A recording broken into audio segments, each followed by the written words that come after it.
Alright. We're taking all the best old school wisdom and blending it with the top new school methods to bring you the optimal coaching strategies. This is the 80-20 Baseball Podcast with Coach Bo. Welcome to this week's episode, this week's get-together. Coach Bo here. We are going to dive right into part 2 of our interview with Coach Adam Sarancik. This is part 2 of a 2-part interview in which Coach Sarancik shares out a ton of useful information for all of us coaches. In part 2 here, I think you'll find Adam's answer to the question, what are some key things players can do during the off-season with limited resources and time to better their game? He gives a fantastic, multifaceted answer to this question. And you will also hear a discussion between Adam and I centered around the pros and cons of showing players video of themselves, for example, to help their swing, their pitching delivery, the pros and cons of using video analysis to improve skill development. With that said, let's dive into part 2 of our interview with Coach Sarancik. I appreciate all the wisdom you're sharing out here. So I'm excited to get to the next topic. How do coaches get buy-in from other coaches on staff? How do we get the assistant coaches or all the coaches to get along, to buy in, to use new tactics, strategies, or methods? And I do get this email about every 2-3 months from a coach. They're an assistant or they're head coach. Usually they're an assistant, and the head coach, in their opinion, is closed-minded. They have a strategy for maybe just batting practice, or they have a strategy for the hitting plan or hitting approach. And the manager, the head coach, is not open to listening to that. What are a couple of things that we could do to get better staff buy-in and more of a cohesive environment amongst coaches? This, Coach, I think is a more frequent occurrence. This kind of within the team intra-squad, philosophies is a great question because there's so much information now out there, and a lot of it is just bad. The internet and all of the different streaming services and apps out there, there's a ton of information out there about how to coach and drills to do, and everybody kind of buys into the quick fix or the drill of the week or whatever. And so everybody's bringing these ideas to the game, and many times they're just wrong. They never were good information. A lot of coaches who even play high school, college, pro ball, they know how to play the game really well. They wouldn't have gone as far as they did if they didn't, but they don't know how to teach it very well. And sometimes what they were taught, now science and kind of examined experience has determined it is not true. Okay, that's not the way it's done. So this happens a lot. So it's a great question. Let me get back to the league again. A lot of what I recommend and when I do podcasts on how youth baseball can improve, you've got to be consistent. One of the major reasons players are leaving youth baseball is, and this is probably true more for baseball than many other sports, they're getting inconsistent messaging, inconsistent teaching year to year, team to team. So it's not just within the team that's the problem. It's every year, well, that's not the way we bunt. That's not the way we throw a ball, field a ball, whatever. They're being taught something every year. There really aren't many mysteries in baseball. There's really not any secrets. So let's get the league to be teaching consistent things on how we're going to handle certain situations. Nobody's really coming up with a new way of defending first and thirds or bunt defenses. It should be, let's just get better teaching what we know before expanding what we know. That's one of my favorite quotes in coaching is master teaching what you know before expanding what you know. And let's make it league wide so that these kids are getting consistent messaging. Yes, at the best programs, regardless of the sport, you've got high school coaches frequently coming down to teach their methods so that when the players get to high school, nothing needs to be retaught. It just needs to be refined. But however you're going to do it, let's be consistent with it. So that takes it out of the problem within our team. The league is saying, you know what? This is how we're going to go about our business. This is how we're going to teach bunting. This is how we're going to teach all the fundamentals of the game. So that's number one. Number two, just like we said with umpires and other coaches, build a rapport with the other coaches so you have a good working relationship. And if you're the head coach, let's clearly define those roles. Let's find out what their philosophies are on the fundamentals of throwing, fielding, and hitting a baseball, on how we're going to do our bunt defenses, our first and thirds, relays, tag mechanics, etc. And if you're the head coach and you can't come to an understanding of how we're going to do this, then you say, you know what? You're allowed to coach these things and I will coach these things. You're going to define roles from the very beginning. If you're an assistant coach or if you can't develop a rapport and a expect to do that, then you're going to have to, first of all, make sure that what you're teaching is sound. If you're going to recommend that we're going to do this, it better be good information. And secondly, if you can say, well, you know what, this is the way the high school varsity coach teaches it, and our kids are going to go play for him, we should teach it in the same way. So again, if you can remove yourself as the bad cop and say, you know what, this is the way it's taught at the next level, and you can demonstrate this is the way it's taught, this is the way they do it, it's going to give you credibility. So don't make it a personal battle again. You can tell my philosophy coach, I try not to get into personal battles. Nowadays, they don't end well. So show that this is the way it's done at the next level. The other thing I would say is, again, show that you're able to teach it, to everybody using the different learning modalities. Kids today are not auditory learners. They're either visual or kinesthetic learners. So make sure you can teach it to everybody and make sure you can improve the entire ability spectrum, okay? You're not just coaching and teaching to the top 10%. You can improve everybody. And then when you do that, when you master teaching what you know and you're teaching good information and you can improve everybody top to bottom, you know what's going to happen? You're going to win. And when you win, that's what most people say, well, we're winning, the team's improving and playing well. They'll start to adopt your philosophies. But again, I think to be successful, the first two crucial steps, get the league to be consistent in their messaging year to year. We're all doing the same things, and or whoever the higher level is, get credibility from getting them to say, you know, he's right. This is the way it should be done. This is the way we teach it at the high school program. So this is the way we want you to teach it down here so that the messaging is consistent. And when they get to us, we don't have to reteach it. We just have to refine it. So those are some examples there of what I think has worked for me.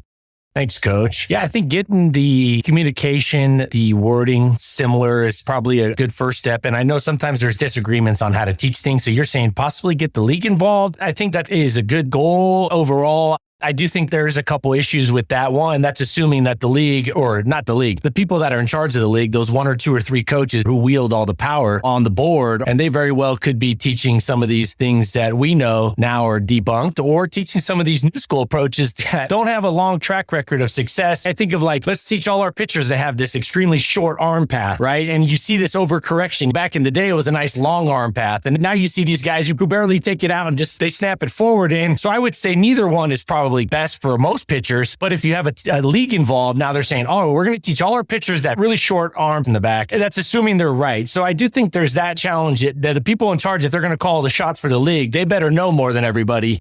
But the other thing is what you said about making sure that everybody knows defined roles. I really like how you mentioned that, Coach, defining the roles on the coaching staff. And I think it's important. Another aspect of what you said is don't get confrontational. It's not worth it. As they say in Spanish, no vale la pena. It's not worth the trouble. Just work through it. But I do get this question a lot of, hey, I got a head coach who's not listening to this, I was out at the field Friday for 2.5 hours with the player and his dad. And the dad was telling me, the dad is involved with helping his son. He's very involved, which is great. And he was one of the most open-minded dads I've ever worked with. Everything was open-minded. And I'll tie this back in here in a second. What he said was the coach is not having them swing. They had a coach that didn't allow them to swing at anything but fastballs with less than 2 strikes. And I've coached with coaches that did this at the varsity high school level. And here's the dad going, that's a good idea. Because if they hang a curveball on a 1-1 count, why am I going to wait to go to 1-2? Why am I going to just give the free strikes to the pitcher? If they're hanging floating curveballs or changeups in there, I'm going to hit those pitches hard. But here's what I was getting at. It's important, I think, for coaches when they communicate. It's the reasoning that's important. What's the reasoning behind the change or the coaching strategy? So I would say, if I'm a manager, I would say, assistant coaches, we're going to work together, but let's make sure we have reasoning. Not the local coach does this, UCLA over here does that, or the local college does it one way. That's not reasoning. That's one anecdotal piece of evidence. I would say, if you come to me, you need to explain it, not that you saw it on a video or you saw it on Twitter or X, but that you can explain the reasoning behind why it's going to be a better way than what we're doing. Would you agree with that, Coach? Yeah, I was saying, if you cannot explain it in simple terms, you really don't understand it. And the what without the why is really no explanation at all. So I agree. Yes, of course, you're not going to refer to the league or defer to the league to teach something before you know that what they're going to teach is correct. All right. So you're absolutely right there. It goes back to my initial point point was make sure you have good information. Make sure that whatever you're teaching is sound. And you're absolutely right. You need to be explain the why for what you're asking the team and the players to do. So absolutely be careful of your sources. And once you have good information, you still have to be able to teach it, is my other point. What you want to make sure here is that you remember first and foremost, why are we out there? If it's really going to cause a dissonance with the players, that it's going to cause an angst and a bad vibe with the team, just back off. I'm not going to say what team I'm coaching right now, but I'm an assistant coach. There is almost nothing that I agree with the way this coach is handling the strategy and the tactics and some of the things that he's teaching the head coach. But you know what? I'm out there to give the players the best experience, the best life experience they can, particularly my granddaughter. And so I'm going to back off and remind myself why I'm there. It's not about the wins and losses. No one cares who's winning and losing this U13 softball game. Again, I'm just telling myself constantly, the players are here to have a good experience. They're going to remember not how I taught them to field a ball or throw the ball or whatever. They're going to remember whether they had a good time and a positive experience playing for me. It's not worth the battles of strategies and tactics with this other coach or with the head coach if it's going to destroy the experience for the players. You just have to remember, why are we there? So if you can't come to an understanding, let it go. It's not the end of the world.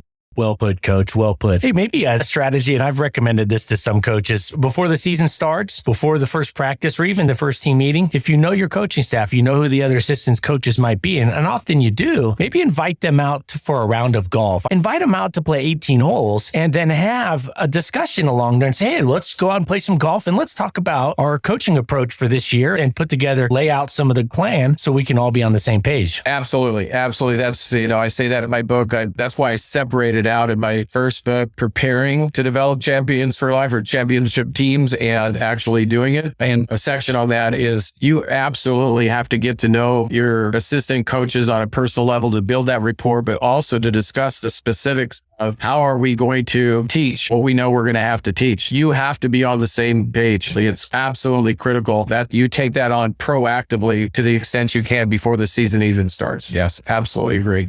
So that was a preseason plan, or something you could do in the preseason for coaches. Now, kind of switching to a different topic here, is the off season. So even before the preseason, what are 2 to 3 key things players could do in the off season with limited resources and time to better their game?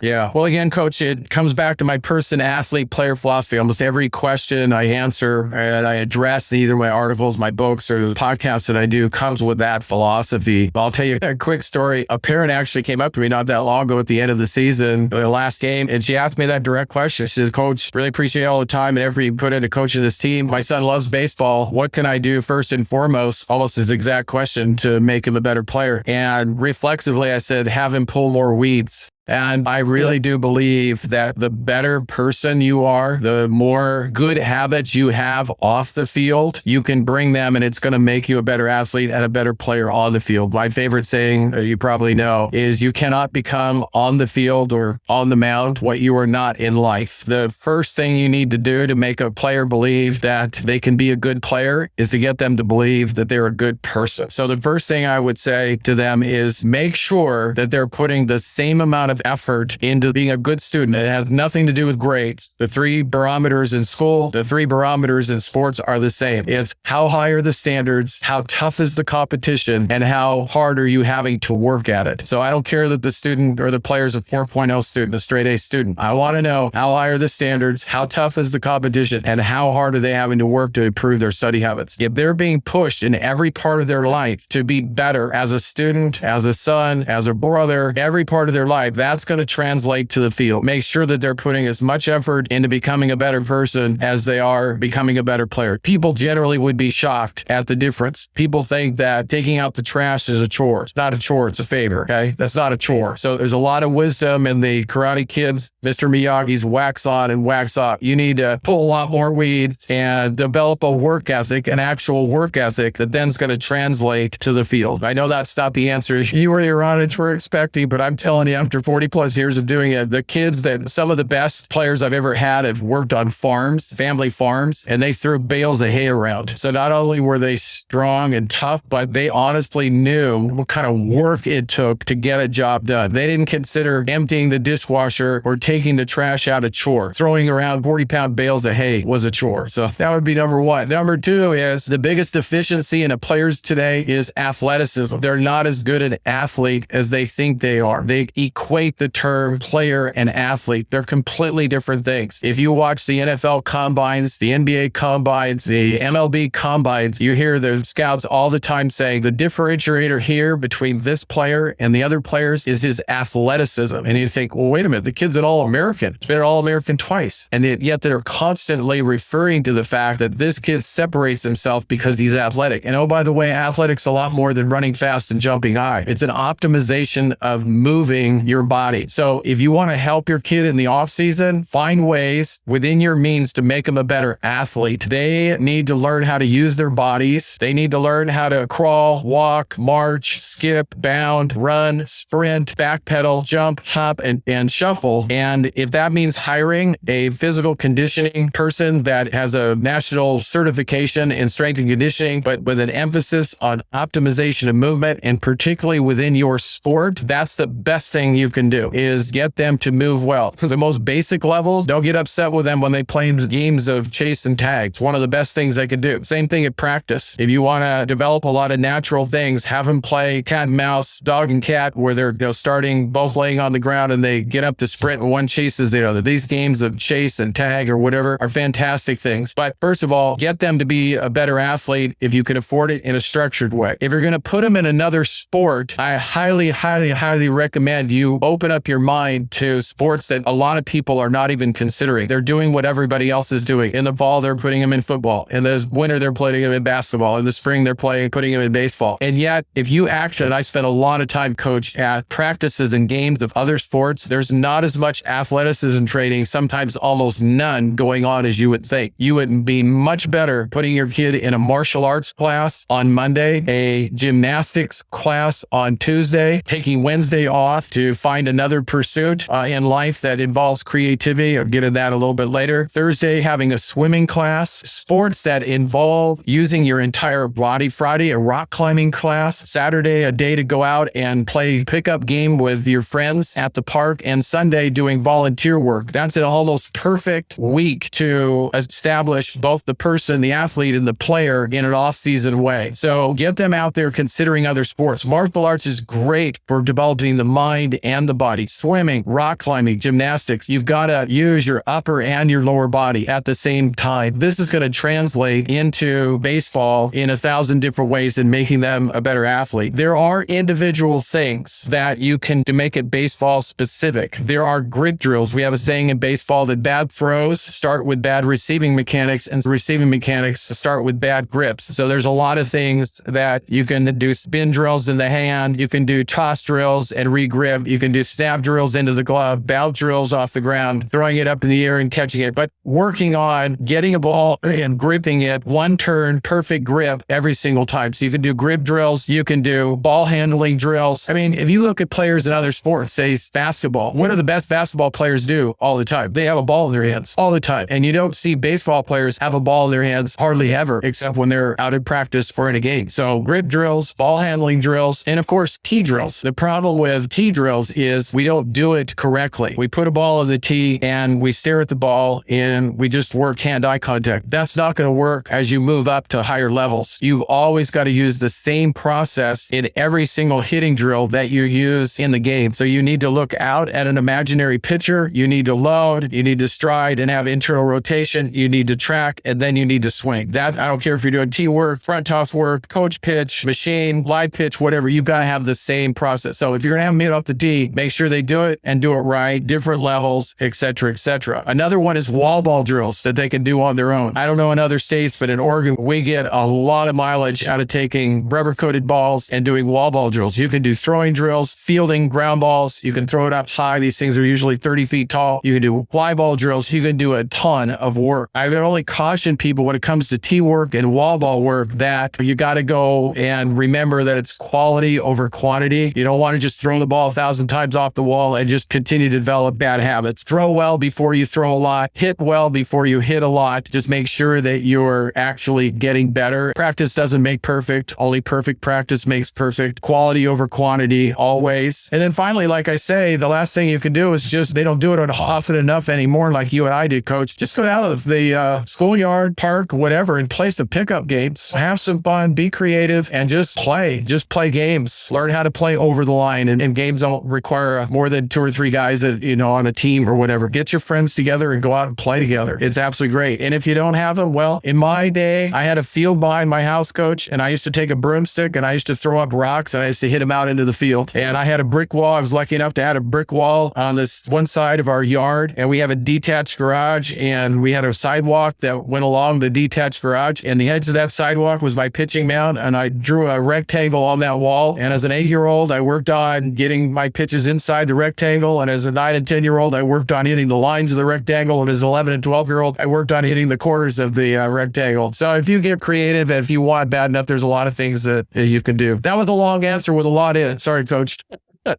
That was awesome, Coach. I was hoping you'd keep going there. You're giving out concrete examples that coaches can take and use, or players can go and use. I really like how you go, hey, here are these examples. We don't have to extrapolate. We don't have to connect dots. Hey, try this, try this, try this, try this, try this. And I think that's great because coaches and players can go out there, specifically players in this case, can go out and try these different things and find out what works for them. I really like how you broke it into 2 parts really there. You talked about creating a better athlete, right? First, and you get the better athlete. And when I think of better athlete, it makes me think of better mover, right? A better mover. And my daughter does jujitsu, and when I'm watching the jujitsu practice, and then I take her to soccer practice 2 days later, it's like soccer has about 7 to 8 different movements. Jujitsu has about 30 to 40 different types of movements in a training session. What I call 360 fitness. I'm 43 years old, and physically, I can't run the mile as well as I used to, and I probably couldn't run the same distance I used to, but I physically am in better shape with my athleticism now than I've ever been, even with a knee replacement, because I've bought into this 360 approach. So anything I do in my workout or exercise routine is balanced. It's 360, moving every direction with everything. And not so much heavy weights, but being a good mover. Anyways, I think something that we should do with athletes at a young age too is get them to be better movers. And you mentioned tag, and I'm thinking of tag. I watched the tag game the other day after the soccer practice, and those kids were doing moves that they probably hadn't done before. They were doing these diagonal, vertical, limbo. They're trying to avoid. They're stopping and starting so fast. So I love your examples there. Excellent. Did you want to add to that, or you want to go on to the next? No, like I say, all I can tell you, Coach, the players have to show up with a teachable spirit. They have to want to get better. And the more they're challenged as people, again, it's person, athlete, player. That's my philosophy. The more they're challenged as a person to be better in every way in their life, the more teachable spirit they're going to have when they come to baseball, because they've developed self-confidence about who I am and what I can accomplish. And so when baseball is difficult, just think about the number of things that we teach as baseball coaches just to field and throw the ball. I won't go through them all. You know them all.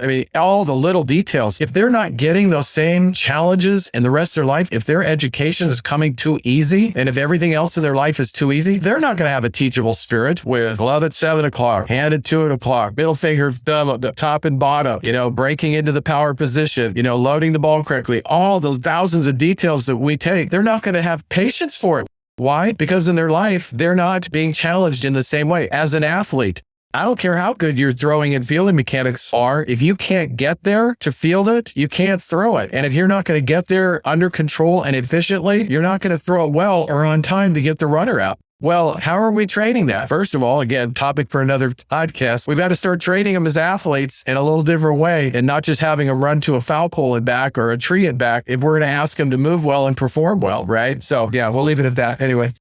Yeah, great point. I'll just say this. About 1 out of every 3 pitchers that I work with over the years has a mechanical or delivery issue that's not something we could fix on the spot. It's a moving issue. It's a movement. It's a strength. It's a stability. It's a mobility issue that would take quite a long time to work through, because that's not something you can just get stronger or better with overnight. So it's not even something we could work on in the bullpen. And a lot of pitching coaches, they want to fix every pitching delivery mistake right there on the mound. And some can be like the grip. Maybe the arm path in the back could be tinkered with a little bit. But when you get into the hips and the legs and some of that, it's not something you can just fix on the mound. And it may be 3, 4, 5, 6 months of better movement patterns being developed to get there. You hit a huge point there, Coach, when it comes to deficiencies in coaching. You have got to be able to look at the player and see the athlete. You have to either mentally and sometimes literally take the bat, ball, and glove out of their hand and just analyze how they move. Some of the best drills you can do as coaches is exactly that. Put out 3 balls or 3 cones at shortstop and ask your shortstop, just point to the ball. I want you to go and pretend to field that ball and throw it to first base and just watch how they move. And you'll realize, the answer here is not in more sports skill drills. The answer is teaching them how to move better. The same thing with loading your hip as a thrower, pitcher, or a hitter. You can't just tell a kid you need to load your hip. The player has to be taught. You can't tell a kid you need to fully rotate and use your hip when you throw or when you hit. If they don't have the mobility in their hips to rotate them, or if they can't rotate their core quickly, they're not going to be able to do what you're asking them to do. Those are not sports skill drills that are going to fix that. Those are athleticism pieces, as you said, mobility, stability, elasticity, et cetera, et cetera. As a coach, you have to A, be able to recognize it, and B, know how to fix it, or make sure that somebody on your staff or in the off season, those issues are getting addressed. But absolutely, those are huge, huge points. And video helps tremendously. Being able to look at the player and analyze from the ground up. Again, I tell coaches all the time, you've got to see the player without the implements, and all the faults and fixes are started from the ground up. It posture, balance, footwork, angles in the body, angles in the way they move, rhythm and timing. And video, breaking it down frame to frame from different angles, really helps you start to see your players in a completely different light. Interesting that you mentioned the ground up. I want to say it was just a couple podcast episodes ago. One of the segments was a tip for parents to better assess the private hitting coach or the private pitching coach that they're paying a lot of money to, if they are, for those that are going and getting those lessons. One quick assessment, it's not a surefire assessment, but it can help out and it's fairly accurate, is watch the coach and see where they looking to fix the problem. Inexperienced pitching coaches and hitting coaches will start up top with the hands, the head, the shoulders, the arms. And I made the recommendation is if they are looking at a problem up top, they should be working down towards the ground to see if the root cause is somewhere lower. Work from the ground up, like Bob Bennett's book, Pitching from the Ground Up, a book that came out years ago. I know you've read it. It's one of those things. It's interesting that you mentioned that. That's just a huge tip right there. Coach from the ground up. Let me say this. Mechanical deficiencies are often a physical limitation. Mechanical deficiencies are often a physical limitation. And I think I made the mistake early on in my career trying to fix that mechanical deficiency on the spot, not realizing it was a physical limitation that was going to take time to work through. More specifically, they need to become a better mover, a better athlete first before I could ask them to do the movement I was requesting. With that said, let's dive into these last 2 topics here. What are the pros and cons of showing players video of themselves in an attempt to help them improve their swing or pitching delivery? Well, first of all, I mentioned before, in youth sports, telling is not teaching. So you've got auditory commands and cues, you've got visual, and you've got kinesthetic, doing physical. And kids today, they don't learn very well by being told something. They're not really relationship people by and large, and you don't want to overgeneralize. They look at a screen all day long, either their smartphone or a tablet or sometimes a TV. So they're looking at stuff. So they're very visual learners. They learn better too, giving them a lot of kinesthetic cues. I highly, highly, highly recommend coaches use video. There really isn't an excuse now. There's a lot of apps and good, fairly inexpensive ways to video your players. Whether you show it to the players or not, often it can vary depending on the learner. So you do have to learn how the kid learns. You have to adapt. The old saying is coaches set the bar of excellence, and that's universal, but you got to adapt to the personalities and the learning style of every player. All right. So, but video is very, very, very helpful, and you don't have to get into fancy technological programs. You could get a very inexpensive app. I use the OnForm app, but there's still other ones that, and I think it's very, very helpful. But if a kid is a visual learner, what I recommend doing is the younger they are, the less you show it to them, maybe once or twice during a season. The older they are, if they're a visual learner, maybe more often you can show them. But 2 things in that regard. You don't want to show them so much. A lot of kids today are really smart. They're really bright. You don't want to get into paralysis by analysis. You don't want to show it to them so much that it gets into their head. The old saying is you don't want to be analytic and competitive at the same time. When it comes time to compete, you don't want to have too much in your head. You want to have trained it. They need to trust their training. They just need to go out and compete. So you don't want to overdo it. But boy, it can really help, because a lot of kids will say to you and to their parents, I'm doing what the coach is asking me to do. It's not working. And if you have video, you can show them, well, you might think you're doing what you're being told to do, but you're actually not. So it can be very helpful in breaking it down or whatever.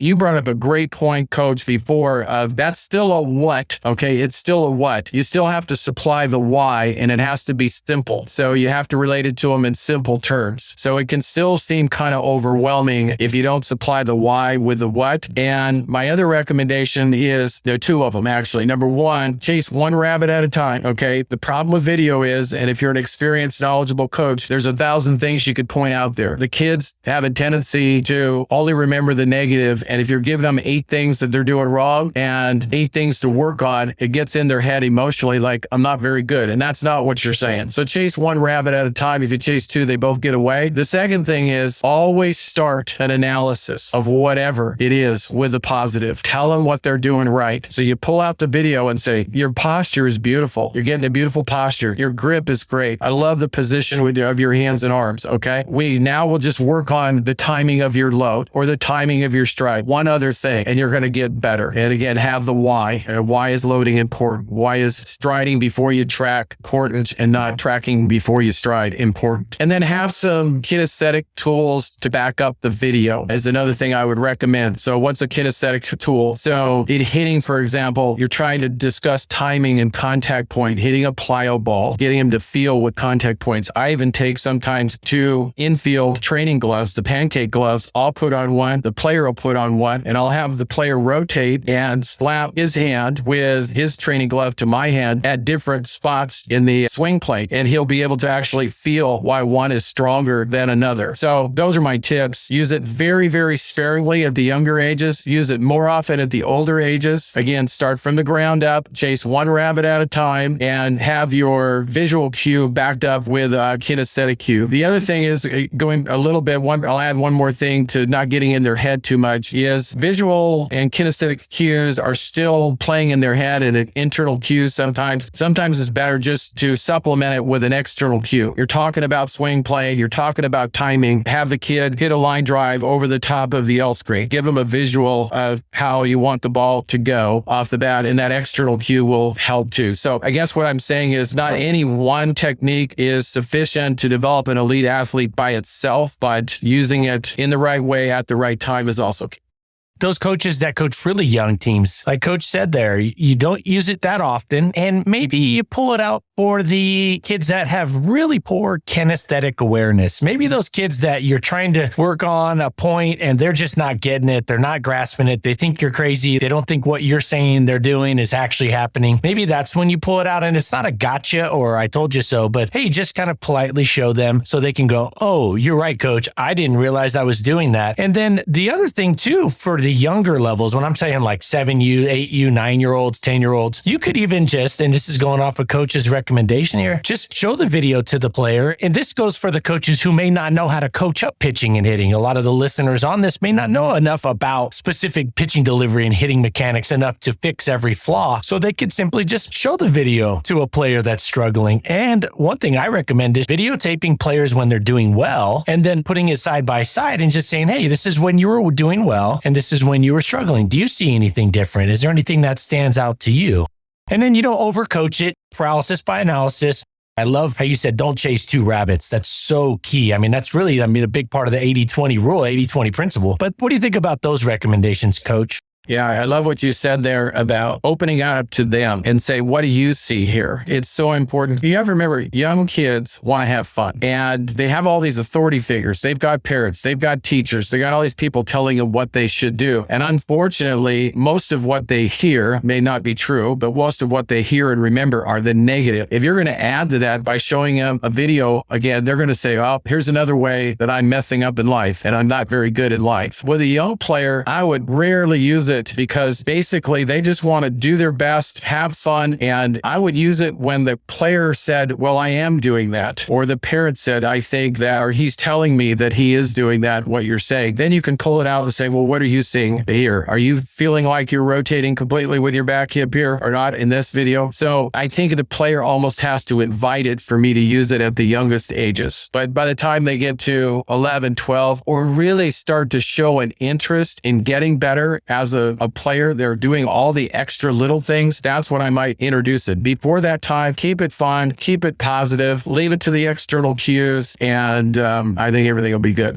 Yeah, very specific. I think what you're saying is really be cognizant, coaches, especially at the lower levels with the young kids, being very strategic and really target those times when the video can be helpful. Really think it through before you show it to them. Say, is this one of those opportune times, one of those few times that would be effective for those lower levels? Let me just add this. It's about, again, understanding the person. It starts with understanding the person. Is this a kid who's really, really bought into baseball, wants to get better? Or is this a kid that's just out there trying to have fun? You're going to turn the kid off if you get too analytical, if he's just out there to have fun and he's not really interested in all the details. You may want to teach him, but he has to have a teachable spirit and want to be taught. So you have to understand the player that you're dealing with, the level that they're at, and maybe what's going on in their life too. There's a lot going on. I'm coaching middle schoolers right now. There's certain things going on in their lives. They're going to show up with a lot of stuff in their minds. I don't think they're going to want 1,000 more details when they're adapting to higher standards at school and a lot of other things going on in their lives right now. So you kind of have to always remember it's about the person first.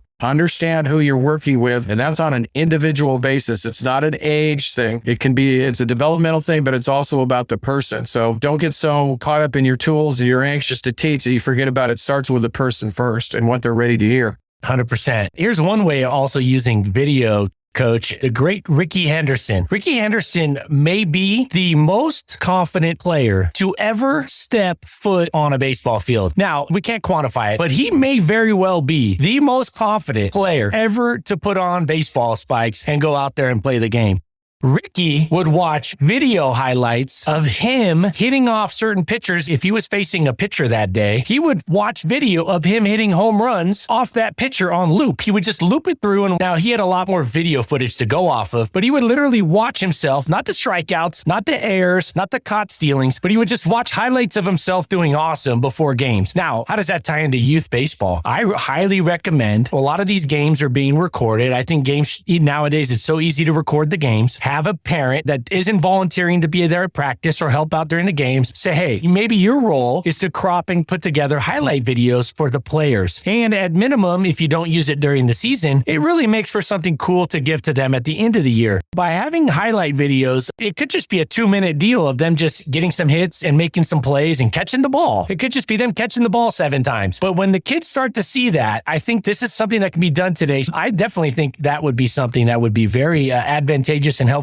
What are your thoughts on that, Coach? I love the idea of putting together a video montage of positive events for the team, for the players, whatever. I just love that. Let me give you a coaching tip that I use that I don't see used often enough and I think is very, very valuable, is backed up by not only experience, but science too. I mentioned before, whenever you're going into a critique, start out with a positive. Always point out, look at all the things you're doing right, because the kids are so hard on themselves. They're always saying, I didn't do this, I didn't do that. Our best hitters on the team are coaching right now, they'll hit a ground ball and the shortstop will make a great play. They get thrown out, but they got an RBI. It's like, oh, I made it up. I said, no, you didn't. You got an RBI. Okay. Kids are really hard on themselves. So start out with a positive. But here's another thing a lot of coaches don't do. And every session, whether it's a station or a practice, and I end all of my teams this way with the positive. So for example, when I do a machine station before a game and the player gets 10 swings, whatever the best swing was, I will call it out. I'll say, take that one with you to the game. That's the one I want you to remember, not the 9 that you didn't hit as well as you thought. Take that one with you. I tell them at every practice, I don't want you taking home all the things that you think you could have done better. You will learn from those. We as coaches will coach you up. What I want you to take home with you is your best hit, your best catch, your best throw. That's what I want to stay in your mind. And it's been proven scientifically that when you get injured, if you will have the ability to see yourself perform at your best in throwing, in fielding, and hitting, when you come back from that injury, you will come back better and stronger than ever. The mind is really powerful that way. But kids today, kids have always been this way, but particularly today, they just thrive off of positivity.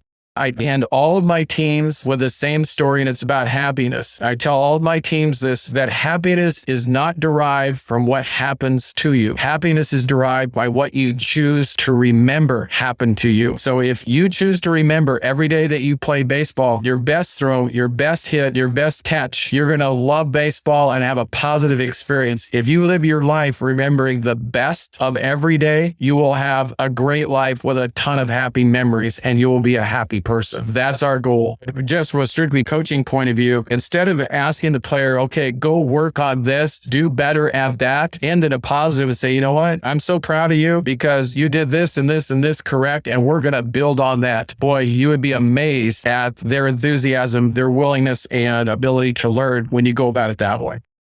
100%. I sent back some video analysis to a kid last week. And I've learned over the years the hard way. And I did exactly what you're coaching up the coaches to do. I think kids can sniff out the feedback sandwich. I'd come out and say, I'm going to first discuss 3 things you're doing excellent, 3 things you're doing very well, and then we'll get to some things we need to improve. But we'll get to that. So I don't hide it, but I use the word improve, not here are 3 things you're doing well and 3 things you suck at, or 3 things you're not doing well. It's kind of like when somebody says to a kid, I learned this from a parenting book I was reading, and they said, whenever you tell a kid like they can't do something, just use the word yet. Always follow it up with the word yet. You don't know how to spell those words yet. All right. Awesome, Coach. Awesome. So do we have time for the last topic here? It tends to be a longer topic when it's a conversation. I actually did this on a podcast and it was an hour conversation. It was a back and forth and very conversational. So why don't we come back and do it another time? I'm going to add something to that last piece. One thing I wanted to hit on before we close it up here is thinking about Ricky Henderson, right? So Ricky Henderson's always, he just fascinates me. And Ricky Henderson, I bet if Ricky was asked when he was playing, hey, Ricky, remember taking Tom Seaver deep? Yeah, oh, Ricky remembers that home run. But I bet if somebody were to have asked Ricky, you remember when Tom Seaver struck you out? It'd be Ricky, don't remember that. It goes back to what you said. You want the kids to focus and remember the positive things, the good things. It's not about being a Pollyanna. We're trying to build confidence in kids. Confidence is a game changer in life. And the way of going about that is not overharping and acutely focusing all the negatives and the flaws, because kids are going to want to do that naturally. I think humans most likely want to do that, where most of us aren't Ricky Hendersons. We're not Rickies. So I think what Coach's strategy is excellent, and his recommendation here is to really highlight the positives without just ignoring the negatives or the flaws, because then the players will sniff that out. But yeah, so I just wanted to finish with that. Coach, you have anything to add before we wrap it up here? Start and end with the positives is what I would say. So if you're going to say something, start with a positive. And again, be very careful how you coach. They need to improve and what we're going to get better. And it's always we. You want them to always know this is not you. This is we. We're going to get better at this. This is all about us. It's about you and me. It's about the team. So when it comes to the positives, you did this. We're going to work on this. And I want you to remember what you did well here. So that's the way I would coach that up. Just always emphasize that we're in this together. It's going to be us that's going to get better. Let's finish on that golden message right there. The we. What a great end to this podcast with just a golden message right there to use the word we and us. Awesome. Thanks, Coach, so much for coming on. I know we had some other topics that we want to talk about, but we'll stop here. And I'd love to have you come back on down the road. I've been in the game a long time and I'm getting things out of it from you and just really enjoy listening to you share out. So thank you so much, Coach, for coming on. Appreciate your time. Absolutely. Love it. Love it. Let's do it again. Look forward to it. Sounds like a plan. Thank you. All right. That concludes the interview with Coach Sarancik. Very much appreciate Adam coming on and giving us a good chunk of his time and information and knowledge. I feel like the amount of information shared out over the past 2 episodes might warrant going back and listening to them again. Keep an eye out for Adam's 4th book being published later this year, titled Teacher, Role Model, Mentor, Lessons Learned from a Lifetime of Coaching. And you can check more of Adam's stuff at coachingchampionsforlife.com, coachingchampionsforlife.com. And I'll leave you with 2 requests. 1, a great way to support the podcast, a quick and easy way is to leave a review or rating and share the podcast. Just send the link to a friend, a buddy of yours that coaches, a family member. I hope you all have a great week. Let's keep taking care of our health, getting our sleep so we can be at our best for our family, for our close friends, and so we can be the best baseball coach that we can be. And let's take this information out there and let's put it into play. And until next week, everyone, adios.